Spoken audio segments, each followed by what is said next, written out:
ভাড়া ঘরে আত্মঘাতী বিলোনিয়া অগ্নি নির্বাপক দপ্তরের গাড়ি চালক বাপ্পা রক্ষিত। জানা যায়, বাপ্পা রক্ষিত বিলোনিয়া জেল সংলগ্ন এক বাড়িতে ভাড়া থাকতো। মঙ্গলবার ভাড়া বাড়িতে কেউই ছিল না। এই সুযোগে বাপ্পা রক্ষিত ভাড়া ঘরে আত্মহত্যা করে। বাপ্পা রক্ষিতের স্ত্রী জানান, তিনি মেয়ের সাথে আগরতলায় ছিলেন।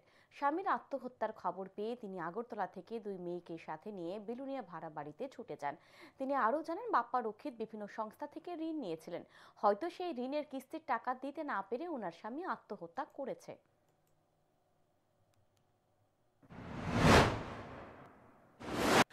আমি তো ফার্স্ট স্ট্যান্ডে মায়ের কাছে গেছি, আমার লোক কথাবার্তা কইছে, অনেকক্ষণ কথা কইছে। এরপরে ফোন লাগছে, ফোন ধরে নেবে লগের পাড়াইতে তারে কইছে তে আইসে দেখতে হকি দিয়ে দেখছি। এবার কইছে 4টা বাজে মনে হয়।